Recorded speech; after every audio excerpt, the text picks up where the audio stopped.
नमस्कार दोस्तों। जनवरी 2025 का जो ओ लेवल का एग्ज़ाम है उसके बारे में चर्चा करने के लिए ये वीडियो बनाई जा रही है। और जैसे जैसे ये दिन नज़दीक आ रहे हैं वैसे वैसे बच्चे भी जाग रहे हैं कि उन्हें एग्ज़ाम के लिए पढ़ाई करनी है।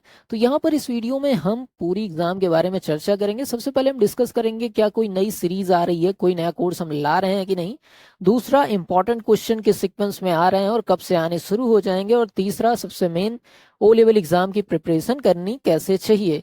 मतलब इसमें मैं अपना अनुभव बताऊंगा सालों का कि किस तरीके से, किस पैटर्न से आप पढ़ाई करेंगे तो आपका अच्छा से अच्छा ग्रेड आसानी से आ सकता है। तो चलिए पहले पॉइंट के साथ शुरुआत कर रहे हैं कि सर क्या कोर्स पढ़ाएंगे। बहुत सारे बच्चे कमेंट कर रहे हैं सर पाइथन पढ़ा दीजिए या वेब डिजाइनिंग पढ़ा दीजिए। तो सबको मैं बताना चाहता हूँ, देखिए कोर्स कोई भी नहीं बदला है। हमने पूरा कोर्स आपको पढ़ाया है, पढ़ाया ही नहीं है, साथ ही साथ पूरी नोट्स भी दी है। और ये ऐसा कुछ नहीं है कि नोट्स दी है पेड कोर्स खरीदिए तो मिलेगा। पूरा M1 M2 M3 M4 चारों पेपर के पूरे कोर्स फ्री में अवेलेबल हैं। यूट्यूब पे प्लेलिस्ट में जाकर देखिए, नोट्स भी फ्री में अवेलेबल है। प्लेलिस्ट में डिस्क्रिप्शन में जब जाएंगे, जैसे वीडियो देख रहे हैं उसके डिस्क्रिप्शन में देखेंगे तो फ्री में आपको नोट्स भी मिल जाएगी। तो आप वहां से देखिए, ऐसा नहीं है कोई चीज़ छोटी है, आप कोर्स को आराम से पढ़ सकते हैं। ठीक। दूसरा है कि सर एमसीक्यू क्वेश्चन की सीरीज क्या आप लाएंगे। तो हम लोग एमसीक्यू क्वेश्चन की सीरीज ला रहे हैं, आपको बताना चाहते हैं। क्वेश्चंस तैयार किए जा रहे हैं नए पैटर्न को ध्यान में रख के। इंपॉर्टेंट क्वेश्चन, रिपीटेड क्वेश्चन, ऐसे क्वेश्चन जिनके आने की प्रोबेबिलिटी बहुत ज़्यादा है, या ऐसे क्वेश्चन जो बार बार पूछे जा रहे हैं या हमें लगता है कि ये क्वेश्चन आना चाहिए, वो सारे क्वेश्चन हम ला रहे हैं, तैयार कर रहे हैं। एग्जाम के पहले आप सबको मिल जाएंगे। इसके अलावा एग्जाम के प्रिपरेशन की अगर बात करें तो देखिए सबसे मेन चीज है, और इसमें सबसे ज्यादा बच्चे परेशान होते हैं। लगभग बच्चों को मैंने देखा है कि एग्जाम के टाइम के पहले, जैसे ये टाइम है आप स्मूथली पढ़ सकते हैं, तो क्या करेंगे, कोई एक चीज जो चारों पेपर में उनको डिस्टर्ब कर रही है, किसी भी पाइथन में है मान लीजिए, अरे नहीं समझ में आ रहा है, या मान लीजिए आईओटी का कोई टॉपिक है, वेब डिजाइनिंग का कोई टॉपिक है, तो एक टॉपिक के पीछे एकदम परेशान रहेंगे, उसमें रिसर्चर बनते चले जाएंगे। देखिए पढ़ना बुरी बात नहीं है, आप पढ़िए, आप तैयार करिए, अच्छे से तैयार करिए। लेकिन मैं अभी जो ये चीज बता रहा हूँ वो एग्जाम पर्पज से बता रहा हूँ कि मान लो आपको एक्स टॉपिक नहीं समझ में आ रहा है, वो एक्स टॉपिक कोई भी हो सकता है। अगर वो आप पढ़ने की कोशिश कर रहे हो, समझ में नहीं आ रहा है, तो अभी आज उसको ड्रॉप कर दीजिए। और सबसे पहले उसके अलावा जितने भी कंटेंट आपको समझ में आ रहे हैं उनको खत्म करने का प्रयास करिए। समझ रहे हैं कि नहीं। सबसे पहले क्या करेंगे, जो कंटेंट आपको समझ में आ रहे हैं, जो आसान है, जो आसानी से आप पढ़ सकते हो, उसको खत्म कर लो। उसके बाद वो डाउट वाला चाहो तो देख लो। इससे क्या होगा, एक दिमाग पे जो प्रेशर होता है वो खत्म हो जाएगा, और हो सकता है जो चीज आपको समझ में नहीं आ रही वो समझ में भी आने लगे।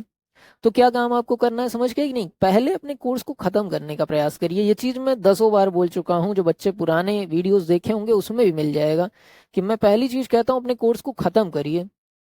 अभी समय है, कोई भी कोर्स खत्म किया जा सकता है। खत्म करने का ये मतलब नहीं कि आप लाइन बाय लाइन पढ़ रहे हैं तो खत्म हो जाएगा, नहीं, ऐसे नहीं करना है। आपको क्या करना है, आपको हर कोर्स का मतलब अगर मैक्स टू मैक्स कहूँ 6 घंटे में वीडियो आप देख सकते हो, तो 6 घंटे, अब आप 5-6 दिन में 6 घंटे की वीडियोस तो देख ही सकते हैं। तो उसको पूरा देखिए, भले ही कुछ चीज ना समझ में आए, कुछ चीज समझ में आए, कुछ चीज थोड़ा कम समझ में आए, आधा समझ में आए, आधा ना समझ में आए, लेकिन एक बार पूरे कोर्स का खाका दिमाग में होना चाहिए कि ये पॉइंट है, फिर ये पॉइंट है, फिर ये पॉइंट है, ये पॉइंट है, ये मैं पढ़ चुका हूँ, और ये 3 पॉइंट हैं जो मुझे समझ में नहीं आ रहे हैं। कोई बात नहीं, कोई भी ऐसा बच्चा नहीं होगा जो कोर्स को पढ़े और उसको 100% चीज समझ में आ जाए।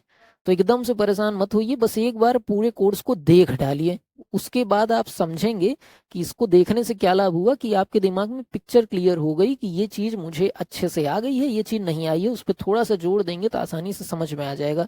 फिर मेन जो ओ लेवल क्रैक करने का मेन तरीका क्या है, अगर मैं थ्योरी एग्जाम की बात करूं जो कि एमसीक्यू होता है, उसमें जितने ज्यादा एमसीक्यू क्वेश्चन आप लगाएंगे उतना ही अच्छा आपका एग्जाम होने वाला है। तो सबसे पहला काम आपको करना है, मतलब पहला क्या, इसको मन से करना है। जितने ज्यादा एमसीक्यू क्वेश्चन आप लगा सकते हैं उतने ज्यादा एमसीक्यू क्वेश्चन आप उस चीज में लगाइए। क्योंकि जो ओ लेवल का आपका सिलेबस है उसमें क्वेश्चंस हमेशा रिपीटेड रहे हैं। मतलब आप देखेंगे कोई भी पेपर उठा के उसमें एक फिक्स पैटर्न पे क्वेश्चन आ रहे हैं जो कि रिपीटेड रहे हैं। तो ज्यादा से ज्यादा क्वेश्चन अगर आप लगाते हैं तो निश्चित तौर पे एक अच्छा ग्रेड आप पा जाएंगे। इसीलिए मैं बार बार कहता हूँ कोर्स को सबसे पहले ख़त्म करिए, फिर ज़्यादा से ज़्यादा MCQ क्वेश्चंस आप लगाइए ताकि आसानी से आप अच्छे ग्रेड पा सकें। बाकी प्रैक्टिकल के लिए अगर पूछा जाए क्या चीज़ कर सकते हैं, तो चारों पेपर के फिक्स प्रैक्टिकल क्वेश्चन है। 20 क्वेश्चन से ज़्यादा आपके सिलेबस में है ही नहीं इंपॉर्टेंट, चाहे M1 M2 M3 M4 किसी की भी बात की जाए, 20 से ज़्यादा इंपॉर्टेंट क्वेश्चन नहीं हो सकते हैं। ये सब वीडियोस की लिंक आपको कहाँ पे मिलेगी, आप प्लेलिस्ट में चले जाइए, सब कुछ आपको मिल जाएगा। और बहुत सारे बच्चे सोचते भी हैं कि सर कोई साल भर पढ़ रहा है और मुझसे आप कह रहे हैं 20 क्वेश्चन पढ़ लीजिए या MCQ क्वेश्चन सिर्फ लगा लीजिए, क्या काम बन जाएगा? जाहिर तौर पे बन जाएगा। मैं एकदम एक्सपीरियंस के साथ ये चीज़ कह रहा हूँ। अगर आप फिक्स पैटर्न फॉलो करते हैं, क्वेश्चंस फिक्स हैं, सिलेबस बहुत आसान है, ओ लेवल का क्वेश्चंस बन ही नहीं सकते हैं बाहर के, आप उन्हीं क्वेश्चंस को लगाइए जिनके आने के चांसेस ज़्यादा हैं। हर बार यही कहता हूँ, अगर आप लगाएंगे तो रिजल्ट आएगा। बाद में पढ़ाई तो अलग चीज़ है, वो तो आप कर ही लेंगे या किए ही होंगे, लेकिन एग्जाम के लिए सिर्फ इतना काम करना है कि ज़्यादा से ज़्यादा MCQ क्वेश्चन लगाने हैं, तैयार करने हैं थ्योरी एग्जाम के लिए। प्रैक्टिकल एग्जाम के लिए क्या करना है, जो क्वेश्चन नाइलिट ने इंपॉर्टेंट बताए हैं, जो कि हम कराए हैं, आगे अगर मौका मिलेगा तो कराएंगे भी, प्लेलिस्ट में आपको मिल जाएंगे, उनको आप करिए, उनकी प्रैक्टिस करिए। लिंक मैं सारी डिस्क्रिप्शन में डाल दूंगा, आप देख लीजिएगा। बाकी कुछ भी आपको पूछना हो या कुछ भी आपको वीडियोस चाहिए या आप देखना चाहते हो कुछ हमसे, या कोई सवाल हो आपका, कमेंट में पूछिए, हम आपको ज़रूर से बताएंगे या रिप्लाई करेंगे या वीडियो बना कर रिप्लाई करेंगे। वीडियो देखने के लिए आप सभी का धन्यवाद। जय हिंद।